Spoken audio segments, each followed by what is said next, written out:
Spider-Man on the PS4 dropped last year, and a month afterwards, it was finally the excuse that I needed to get a PS4 after holding off for several years. I fell in love with the game, as pretty much everyone who has played it did, and I played through it almost twice now, getting almost 100% on all my playthroughs, including the DLCs, on my first run through of the game, and just loving every second of it. It truly is the greatest Spider-Man game ever created, and so I decided to take on this passion project here in developing what is and has been the most challenging Spider-Man minifigure I have ever made, in the form of the advanced suit, the main suit that he wears throughout the game if you decide to not change it. And it is so incredible how long this minifigure took. I finally got to work on it at the beginning of January, and it took 40 days of on and off work, and I didn't even want to track the hours this time because I was honestly a little bit afraid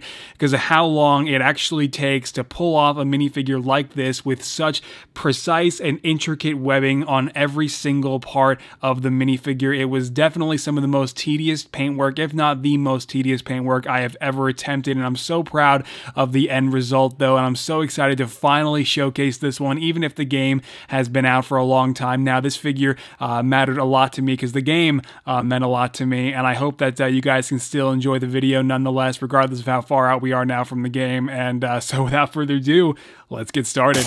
So believe me when I say there is a lot to break down here, and I hope you guys can bear with me for however long this video wound up being. But to get started, I knew pretty much how I wanted to make this minifigure. I thought it was going to be a lot more straightforward than it wound up being, but I wanted to make this minifigure, of course, as clean as possible. I wanted to do my absolute best on this paint job, and so what that entailed was basically doing better than my previous Spider-Man suits. So essentially in 2016, when I made the Civil War Tom Holland Spider-Man suit, this was the first time where I successfully painted webbing wrapping around an entire minifigure head. But the problem here was all of these black web lines were just painted directly onto the red plastic Lego head. So there's actually no red paint on this head here. And so the black isn't bonded to actual paint, and so it's just bonded to the Lego plastic and would just be more prone to chipping off easy because it's not actually stuck to any paint, and all those lines are just stuck to Lego plastic. And so I improved on this with Avengers Infinity War, and I painted all the webbing for the Iron Spider suit onto metallic red,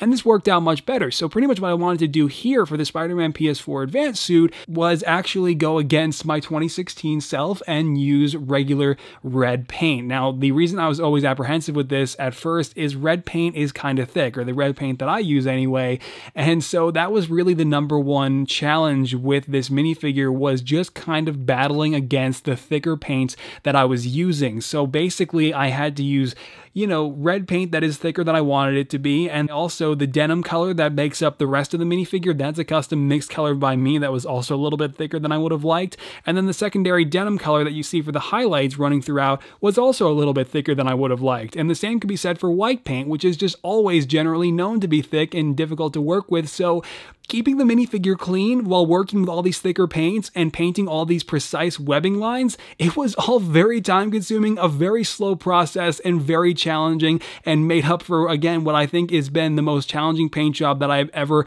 attempted. And not only that, but to expand on it more with the webbing on the head, I actually did kind of have to change up the design from this point onwards, so it doesn't actually quite match up with my previous Spider-Man suits, because I was trying to make it as accurate as possible, and thankfully it did work out in my favor here. But the problem here is when painting webbing lines, it's not like I just paint all of these lines perfectly with each stroke. You know, it takes time for each one. Each one usually is several layers of paint. Every single one of these lines, several layers of paint each, because you're not just painting the straight black edge for one, but then you're also adding red paint on top of that to correct. And because red paint can't diffuse black paint, you pretty much can see the black paint underneath. So basically you have the webbing line, and then also about 1 or 2 different layers of red paint that kind of wrap around every single line that you see on this figure.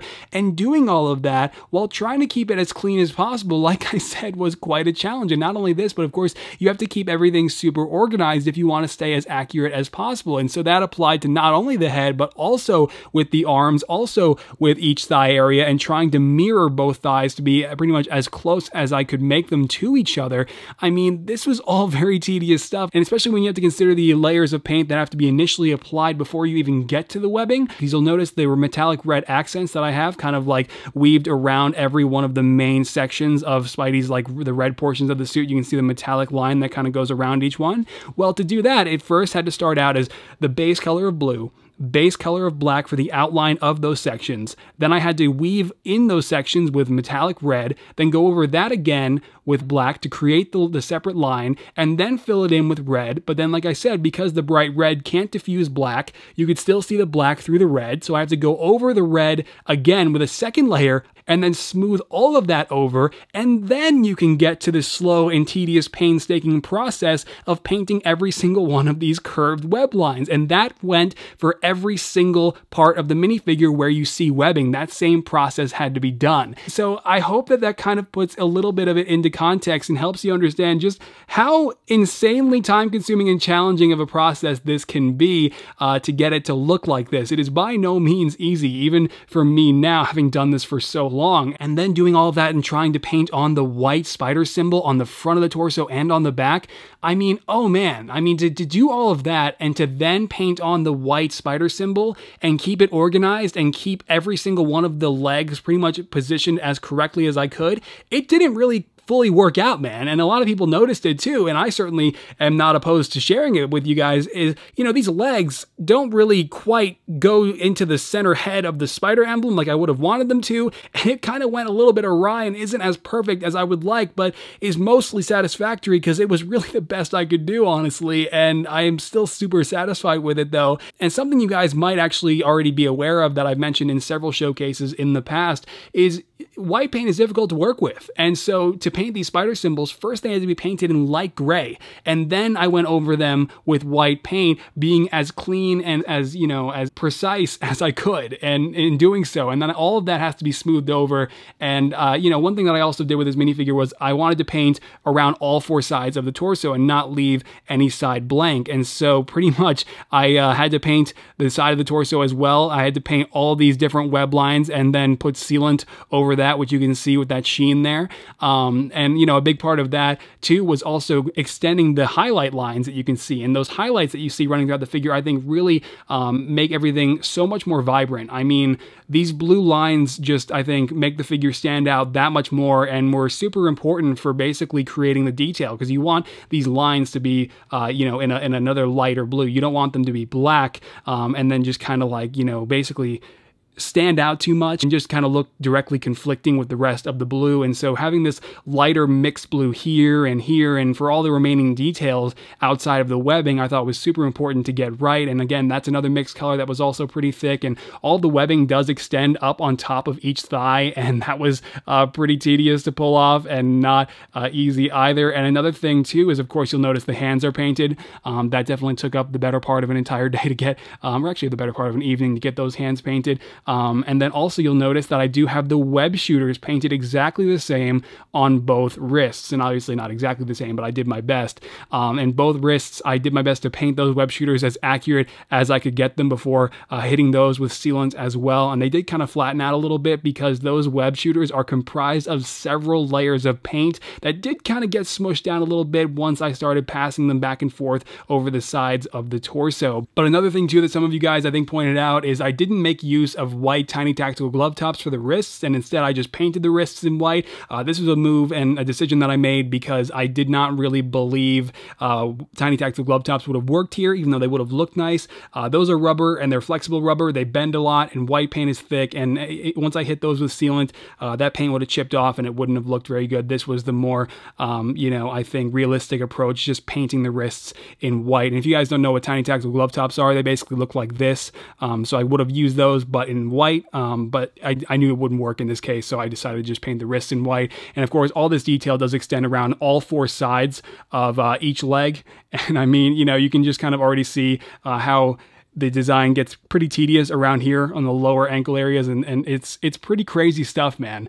It was a very slow and time-consuming, painstaking process, but I'm so proud of how it turned out in the end, even though it took an ungodly amount of hours, over 40 days, to pull this off. And I even came close to using fiber optic cables and hot glue to make custom webs like my buddy 97 Lego Maniac did, but eventually I was just like, you know what, I want to move on with my life and just call it here so I can get started on Endgame, and that's exactly what I did. So that's something I'll probably do for Far From Home instead. I also wanted to make a face that matches Peter Parker's likeness in the game. I wanted to paint a custom head, but I didn't get the chance to do that either. So it's just the minifigure bare bones, with the minifigure itself, as you've just seen, is incredibly complex, and the painting process is not easy. So that is pretty much it though, guys, for the Spider-Man PS4 Advanced Suit. We've already been going on about this for 10 minutes, so again, I really appreciate you bearing with me and sticking around for the whole thing, as this is by far one of my best custom minifigures to date, and I'm super proud of this one. I hope you guys can agree. Let me know what you think down in the comments.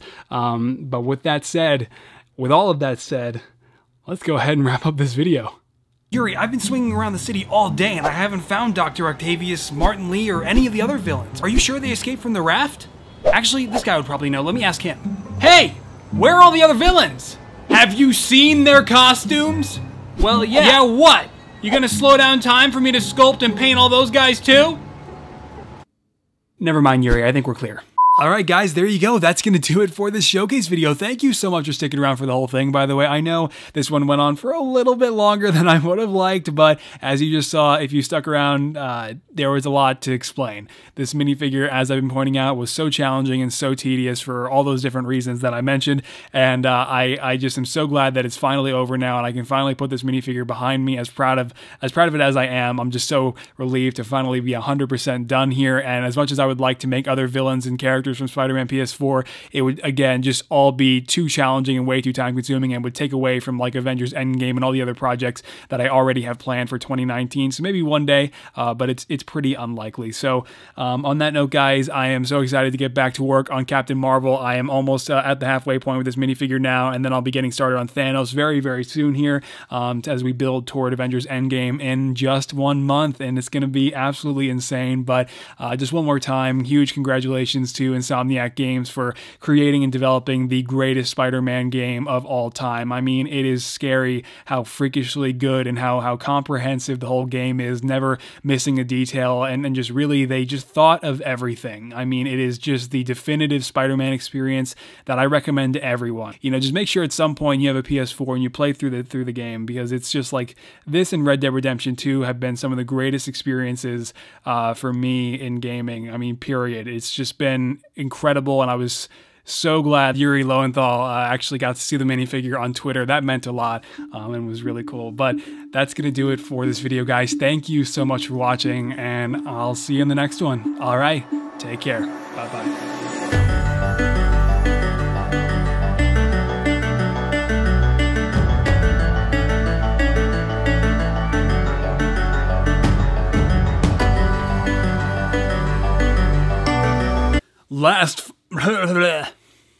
Yeah, so usually it's just me taking on the bad guys. I don't really know where the rest of the— Hey, Parker!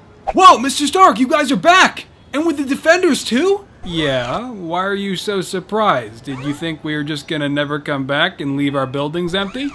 Well, yeah, I guess that would be weird. So I hope you can bear with me through—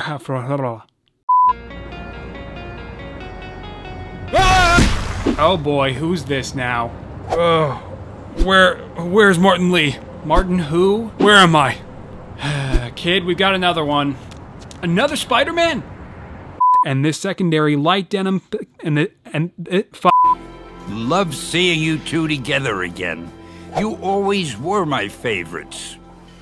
Oh, we're not actually— MJ, I can explain. We're not dating.